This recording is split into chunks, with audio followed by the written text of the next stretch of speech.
ಎಲ್ಲರಿಗೂ ನಮಸ್ಕಾರ. ಮಾನ್ಯರೇ, ಮೈಸೂರಿನಿಂದ 20 ಕಿಲೋಮೀಟರ್ ದೂರದಲ್ಲಿರುವಂಥ ಶ್ರೀರಂಗಪಟ್ಟಣಕ್ಕೆ ನಾವೀಗ ಬಂದಿದ್ದೇವೆ. ಶ್ರೀರಂಗಪಟ್ಟಣದ ಒಳಗೆ ಇರತಕ್ಕಂಥ ಕ್ಷಣಾಂಬಿಕಾ ದೇವಸ್ಥಾನದಲ್ಲಿ ನಾವೀಗಿದ್ದೇವೆ.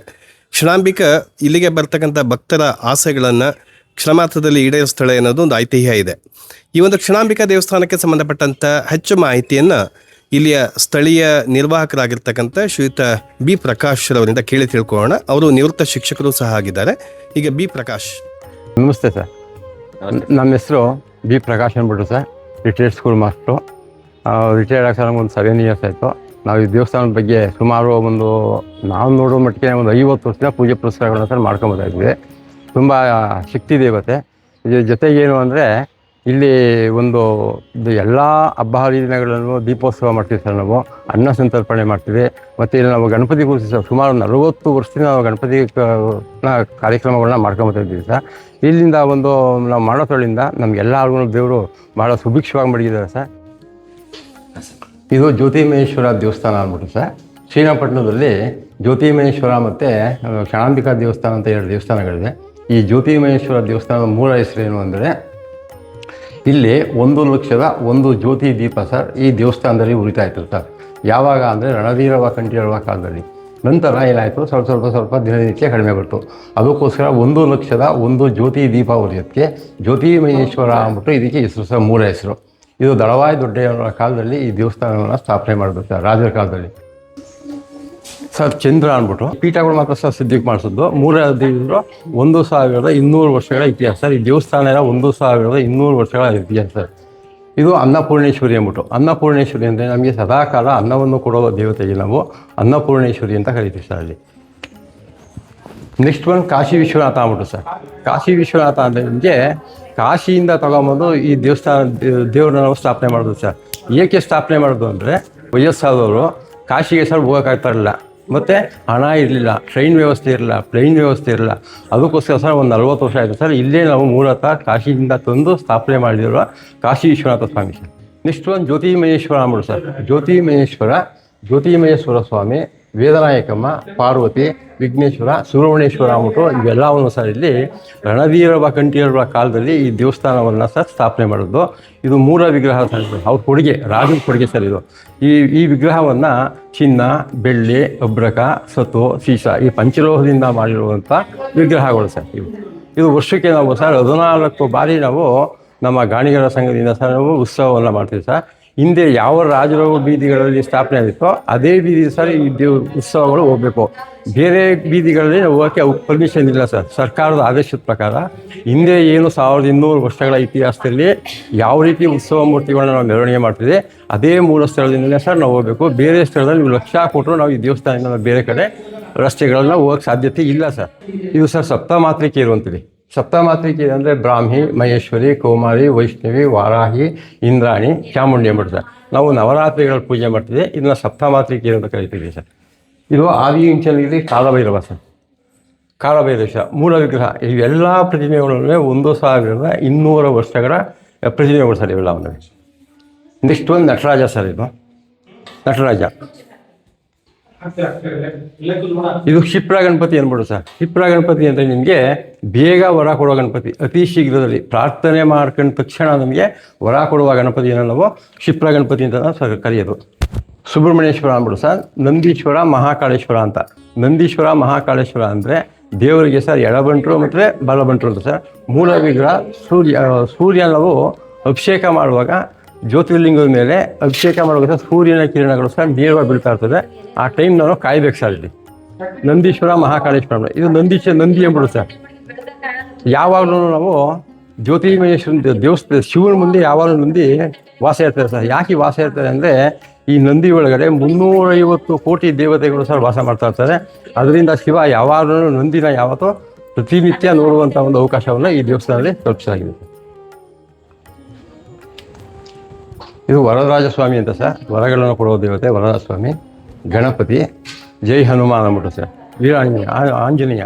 ದಕ್ಷಿಣಾಮೂರ್ತಿ ಅಂದರೆ ಮಕ್ಕಳಿಗೆ ವಿದ್ಯೆ, ಶಕ್ತಿ, ಆರೋಗ್ಯ, ಬೌದ್ಧಿಕ ಶಕ್ತಿಯನ್ನು ಹೆಚ್ಚಿಸ್ತದೆ ಸರ್. ಇದು ದಕ್ಷಿಣಾಮೂರ್ತಿ ಅಂದ್ಬಿಟ್ಟು ಮಕ್ಕಳಿಗೆ ಸರ್ ವಿದ್ಯೆಗೆ ಬಹಳ ಅವಕಾಶವನ್ನು ಉಂಟು ಮಾಡುವಂಥ ದಕ್ಷಿಣೇಶ್ವರ ಅಂದ್ಬಿಟ್ಟು ಸರ್ ಈ ದೇವಸ್ಥಾನದಲ್ಲಿ ನಾವು ಸ್ಥಾಪನೆ ಮಾಡಿದ್ವಿ. ಉಳಿಯುವಂಥ ಒಂದು ದೇವತೆ ಸೂರ್ಯ ದೇವತೆ ಸರ್. ಇವೆಲ್ಲ ಅಂದರೆ 1200 ವರ್ಷಗಳ ಇತಿಹಾಸ ಈ ದೇವಸ್ಥಾನದಲ್ಲಿ ಸರ್. ಪ್ರತಿಯೊಂದು ವಿಗ್ರಹಗಳು ಇರುವುದರಿಂದ ನಾವು ಕಾಶಿ ಹೋದಷ್ಟು ಪುಣ್ಯ ಈ ದೇವಸ್ಥಾನದಲ್ಲಿ ಬಂದರೆ ನಮಗೆ ಸಿಗುತ್ತೆ ಸರ್. ಬಸವೇಶ್ವರ ಸರ್, ಶಿವನ ಮುಂದೆ ಯಾವಾಗಲೂ ದೂರದಿಂದ ಹೊರಗಡೆಯಿಂದ ಶಿವ ನೋಡ್ತಾ ಇರೋದು ಸರ್.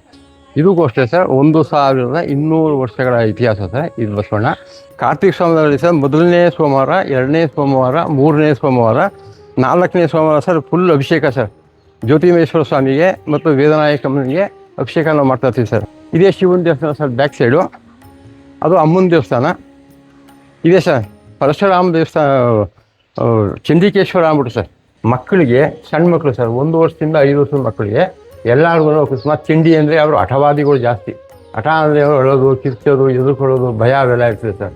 ಆಗ ಆ ಮಗು ಕರ್ಕೊಂಬಂದು ಸರ್ ಕಡಲೆಪುರಿ ಪೂಜೆ ಸರ್, ಹೂವು ಹಣ್ಣು ಗಣಪತಿ ತಗೊಂಡು ಸರ್ ಇಲ್ಲಿ ಪೂಜೆ ಮಾಡಿಬಿಟ್ಟು ಪುರಿನ ಸರ್ ನಾವು ಎರಿಸ್ಬಿಟ್ರೆ ದೇವರಿಗೆ ಮಕ್ಕಳಿಗೆ ಹಿಡಿದಿರೋ ಹಠ ಎಲ್ಲ ಉಂಟೋಗ್ಬಿಡ್ತದೆ ಸರ್. ಇದು ನಮ್ಮ ಸನಾತನ ಧರ್ಮದ ಒಂದು ಪದ್ಧತಿ ಸರ್. ನೆಕ್ಸ್ಟ್ ಒಂದು ಇನ್ನೊಂದು ಸರ್, 1 2 3 4 1 2 3 4 1 2 3 4 ಈ ಥರ ಕ್ಲಾಸ್ ಮಾಡಿಬಿಟ್ಟು ಸರ್ ಚಿಕ್ಕಿ ಹೊಡ್ಬಿಟ್ಟಿದ್ದಾನೆ. ಎಲ್ಲ ನೀವು ವ್ಯಕ್ತಿತ್ವವಾಗಲಿ ಅಂದಾಗ ಆ ದೇವರು ಮಕ್ಕಳಿಗೆ ಸರ್ ತಿಂಡಿ ಎಲ್ಲ ಬಿಟ್ಬಿಡ್ತಾರೆ. ಇದು ಸನಾತನ ಧರ್ಮ. ನಮ್ಮ ಇವತ್ತಿನ ಕಾಲಕ್ಕೆ ಹೇಳೋರು ಅಲ್ಲ, ಕೆಲವರು ಪಾಲಿಸ್ತಾರೆ ಸರ್. ಕೆಲವ್ರು ಏನು ಮಾಡ್ತಾರೆ ಅಂದರೆ ಮಗು ಇಂಜೆಕ್ಷನ್ ಕೊಡಿಸೋದು, ಹಠ ಮಾಡೋದು. ಇದು ನಾವು ಸನಾತನ ಧರ್ಮ ನಾವು ಇಟ್ಕೋಬೇಕು ಸರ್. ನಾವು ಶಿವನಿಗೆ ಸರ್ ಬಹಳ ಮುಖ್ಯವಾದದ್ದು ಬಿಲ್ವಪತ್ರೆ ಅಂದ್ಬಿಟ್ಟು. ಬಿಲ್ವಪತ್ರೆ ಸರ್ ಎಲ್ಲ ಹಳೆ ಮರಗಳು. ಶಿವನಿಗೆ ನೀವು ಎಷ್ಟೇ ಹೂವು ಹಾಕಿದ್ರೆ ಇದೊಂದು ಬಿಲ್ವಪತ್ರೆ ಮುಡಿಸಿದ್ರೆ ಸರ್ ಅದರಷ್ಟು ಶಾಂತಿ ಇನ್ನೆಲ್ಲೂ ಇಲ್ಲ ಸರ್. ಭಾಳ ವಿಶೇಷ ಬಿಲ್ವಪತ್ರೆಗೆ ಸರ್ ಬಹಳ ವಿಶೇಷ ಮಹತ್ವ ಸ್ಥಾನ ಇದೆ. ನೀವು ಎಷ್ಟೇ 10,000 ರೂಪಾಯಿ ಹೂವಲ್ಲ, ಎಷ್ಟು ಹೂವು ಹಾಕೋದ್ರೆ ಬಿಲ್ವಪತ್ರೆ ಒಂದು ದಡ ನೀವು ಹಾಕೋದಾಗ ನಿಮ್ಗೆ ಏನಾಗುತ್ತೆ ಅಂದರೆ ಅಷ್ಟೇ ನಮಗೆ ಮನಸ್ಸು ಶಾಂತಿ ಸಿಗುತ್ತೆ, ನೆಮ್ಮದಿ ಸಿಗುತ್ತೆ ಸರ್. ಅದು ಶಿವನ ದೇವಸ್ಥಾನ. ಇದು ಕ್ಷಣಾಂಬಿಕಾ ಅಂದರೆ ವೇದನಾಯಕಿ ಅಂತ ಹೆಸರು ಸರ್ ಇದಕ್ಕೆ. ಕ್ಷಣಾಂಬಿಕಾ ಅಂತ ಯಾವಾಗ ಸರ್ ಕ್ಷಣಾಂಬಿಕಾ ಅಂದ್ಬಿಟ್ಟು ಸ್ವಲ್ಪ ಆಲ್ಟ್ರೇಷನ್ ಮಾಡೋದು, ಸ್ವಲ್ಪ ಮೂಲ ಹೆಸರು ವೇದನಾಯಕಿ ಅಂತ. ವೇದನಾಯಕಿ ಅಂದರೆ ಸರ್ ವೇದಗಳಲ್ಲಿ ಅಧಿನಾಯಕಿ. ವೇದಗಳಲ್ಲಿ ಎಲ್ಲ ಶಾಸ್ತ್ರಗಳಲ್ಲೂ ಪರಿಣಿತರಿಗೆ ನಾವು ವೇದನಾಯಕಮ್ಮ ಅಂತ ನಾವು ಕರೆಯೋದು ಸರ್. ಇಲ್ಲಿ ಜ್ಯೋತಿಮಹೇಶ್ವರ ವೇದನಾಯಕಮ್ಮನೇ ಮೇನ್ ಸರ್. ನೀವು ಕ್ಷಣಾಂಬಿಕಾ ಅಂದರೆ ಕ್ಷಣಕ್ಕೆ ಹೋರ ಕೊಡೋದು ಹೇಳ್ತಾನೆ ಕ್ಷಣಾಂಬಿಕಾ ಅಂತೀವಿ. ವೇದನಾಯಕಿ ಅಂದರೆ ಸರಸ್ವತಿ, ಲಕ್ಷ್ಮಿ, ಪಾರ್ವತಿ, ನಾಟ್ಯ, ಕಲೆ, ವಾಸ್ತು, ಐಶ್ವರ್ಯ ಎಲ್ಲವನ್ನು ಒಂದರಿಂದ ವೇದನಾಯಕಿ ಸ್ಟ್ಯಾಂಡರ್ಡು ರ್ಯಾಂಕ್ ಸ್ಟೂಡೆಂಟು ಸರ್. ಎಲ್ಲ ಶಾಸ್ತ್ರಗಳನ್ನೂ ತತ್ವಗಳನ್ನೂ ಪದವಿಯನ್ನು ಪಡೆದ ನಾವು ವೇದಗಳು ಎಲ್ಲ ತಿಳಿದ್ರಿಂದ ವೇದನಾಯಕಮ್ಮ ಅಂತ ಸರ್ ನಾವು ಕರೆಯೋದು. ಇಲ್ಲಿ ಪ್ರತಿ ಶುಕ್ರವಾರನೂ ಅಭಿಷೇಕ ಉಂಟು ಸರ್ ಅಮ್ಮನಿಗೆ. ಮಂಗಳವಾರ ಅಭಿಷೇಕ ಉಂಟು, ಅಮಾವಾಸ್ಯೆ, ಹುಣ್ಣಿಮೆ, ಹಬ್ಬ ಹರಿದಿನಗಳಲ್ಲಿ ಸರ್ ಅಭಿಷೇಕ ಉಂಟು ಸರ್. ಇಲ್ಲಿ ಶ್ರೀಚಕ್ರ ಇದೆ, ಆ ಶ್ರೀಚಕ್ರಕ್ಕೆ ಅಭಿಷೇಕ ಮಾಡ್ತಾರೆ ಸರ್. ನೆಕ್ಸ್ಟ್ ಒಂದು ಇದು ಆದಿಶಂಕರಾಚಾರ್ಯರು 1200 ವರ್ಷಗಳಲ್ಲಿ ಈ ದೇವಸ್ಥಾನವನ್ನು ಸ್ಥಾಪನೆ ಮಾಡಿ ಶ್ರೀಚಕ್ರವನ್ನು ಸರ್ ಓಪನ್ ಮಾಡಿದ್ದಾರೆ. ಅದಕ್ಕೆ ಅಭಿಷೇಕ ಮಾಡ್ತಾರೆ ಸರ್. ಅಲ್ಲಿ ಹಾನಿಂದ ಶಾವರ್ಗೂ ಇದೆ, ರೇಖೆಗಳಿದೆ, ಅಕ್ಷರಗಳಿದೆ. ಅದಕ್ಕೆ ಹಾಲು ಅರಿಶಿನ ಹಾಕ್ದಾಗ ಮಾತ್ರ ಅದು ಆ ರೇಖೆಗಳು ನಮ್ಗೆ ಗೊತ್ತಾಗುತ್ತೆ. ಬೇರೆ ಸಮಯದಲ್ಲಿ ಸರ್ ನಮ್ಗೆ ಅದು ಗೊತ್ತಾಗಲ್ಲ. ಅಭಿಷೇಕ ಶುಕ್ರವಾರ ನಡೀತೆ. ಆ ಸಮಯ 9:30ಗೆ ಅಭಿಷೇಕ ಶುರು ಆಗುತ್ತೆ ಸರ್. 9:30ಯಿಂದ 12 ಗಂಟೆ ಅಭಿಷೇಕ ಶುರು ಆಗಿರ್ತದೆ. ಹಾಲು ಅರಿಶಿನ ಮತ್ತು ಜೇನುತುಪ್ಪ, ಮೊಸರು, ಎಳ್ನೀರು ಇದನ್ನೆಲ್ಲ ಅಭಿಷೇಕ ಮಾಡ್ತಾರೆ ಸರ್. ಆವಾಗ ನಾವು ಬೇಕಾದ್ರೆ ಇಲ್ಲಿ ಬಂದು ಕುಳಿದುಕೊಂಡು ನೋಡ್ಬೋದು ಸರ್. ಹತ್ತಿ ಮರ ಅಂದರೆ ನಿಮಗೆ ಈಶ್ವರ ವಾಸ ಮಾಡೋ ಸ್ಥಳ ಸರ್ ಇದು. ಹತ್ತಿ ಮರ ಆಯಿತು. ಅದು ಬನ್ನಿ ಮರ ಅಂದ್ಬಿಟ್ಟು ಸರ್. ನಾವು ನವರಾತ್ರಿ ನಾವು ಪೂಜೆ ಮಾಡ್ತೀವಿ ಸರ್, ಅದು ಬನ್ನಿ ಮರ. ಅದು ಹರಳಿ ಮರ, ಅದು ಬೇವಿನ ಮರ, ಅದು ನಾಗರ ಕಲ್ಲು ಸರ್. ಇದು ಬೆಟ್ಟದ ನೆಲ್ಲಿಕಾಯಿ ಮರ ಅಂದ್ಬಿಟ್ಟು ಸರ್. ಇದರಲ್ಲೆಲ್ಲ ಅವನು ಈಶ್ವರಗಳು ವಾಸ ಮಾಡುವಂಥ ಸ್ಥಳ ಸರ್. ಇದಕ್ಕೆ ಒಂದು ಮಹಿಮೆ ಸರ್ ಇದು. ನಾವು ಬೆಳಿಗ್ಗೆ ಬಂದು ಪ್ರಾತಃ ಕಾಲದಲ್ಲಿ ಸರ್ ಹರಳಿ ಮರ ಮತ್ತು ಬನ್ನಿ ಮರ ಇದನ್ನು ಪ್ರದಕ್ಷಿಣೆ ಮಾಡಿದಾಗ ತುಂಬ ನಮಗೆ ಒಳ್ಳೆಯದಾಯ್ತು ಅಂದರೆ ಸನಾತನ ಧರ್ಮದಿಂದ ಸಹ ಇದೊಂದು ಪದ್ಧತಿ ಬಂದಿದೆ. ಅದನ್ನು ನಾವೆಲ್ಲರೂ ಪಾಲಿಸ್ಕೊಂಡು ಹೋದರೆ ತುಂಬ ಒಳ್ಳೆಯದು ಸರ್. ಅದನ್ನ ಇಲ್ಲಿಂದ ಒಂದು ನಾವು ಮಾಡೋದ್ರಲ್ಲಿಂದ ನಮಗೆಲ್ಲರಿಗೂ ದೇವರು ಭಾಳ ಸುಭಿಕ್ಷವಾಗಿ ಮಡಗಿದ್ದಾರೆ ಸರ್. ಎಲ್ಲರಿಗೂ ದೇವರು ತುಂಬ ಚೆನ್ನಾಗಿ ಮಡಗಲಿ ಅಂದ್ಬಿಟ್ಟು ನಿಮ್ಮ ಹತ್ರ ನಾನು ಮಾತಾಡೋಕ್ಕೆ ಧನ್ಯವಾದಗಳನ್ನ ಅರ್ಪಿಸ್ತಾ ಇದ್ದೀನಿ ಸರ್. Thank you sir. ಇಲ್ಲಿ ಭಕ್ತರು ವಿಶೇಷವಾಗಿ ಸಂಕಷ್ಟ ಸಮಯದಲ್ಲಿ ಬಂದು ಪ್ರಾರ್ಥನೆ ಸಲ್ಲಿಸುತ್ತಾರೆ. ವಿಶೇಷವಾಗಿ ಮಹಿಳೆಯರು ಕುಟುಂಬದ ಶಾಂತಿ, ಆರೋಗ್ಯ ಮತ್ತು ಸಂತಾನ ಭಾಗ್ಯಕ್ಕಾಗಿ ಪೂಜೆ ಮಾಡುತ್ತಾರೆ. ಇಲ್ಲಿ ಬರುವ ಪ್ರತಿಯೊಬ್ಬ ಭಕ್ತನಿಗೂ ದೇವಿಯ ಕೃಪೆ ಲಭಿಸುತ್ತದೆ ಎಂಬ ನಂಬಿಕೆ ಇದೆ. ಜೀವನದಲ್ಲಿ ಸಂಕಷ್ಟಗಳನ್ನು ನೀವು ಸಹ ಎದುರಿಸುತ್ತಿದ್ದರೆ ಒಮ್ಮೆ ಶ್ರೀ ಕ್ಷಣಾಂಬಿಕಾ ದೇವಿಯನ್ನು ಭಕ್ತಿಯಿಂದ ಸ್ಮರಿಸಿ. ದೇವಿಯ ಕೃಪೆ ನಿಮ್ಮ ಜೀವನದಲ್ಲಿ ಬೆಳಕನ್ನು ತರಲಿ. ಈ ವಿಡಿಯೋ ನಿಮಗೆ ಇಷ್ಟವಾದರೆ ಲೈಕ್ ಮಾಡಿ, ಶೇರ್ ಮಾಡಿ ಹಾಗೂ ನಮ್ಮ ಸನಾತನ ಮಾಧ್ಯಮ ಚಾನಲ್ಗೆ ಸಬ್ಸ್ಕ್ರೈಬ್ ಆಗೋದನ್ನು ಮರೆಯಬೇಡಿ. ಧನ್ಯವಾದಗಳು.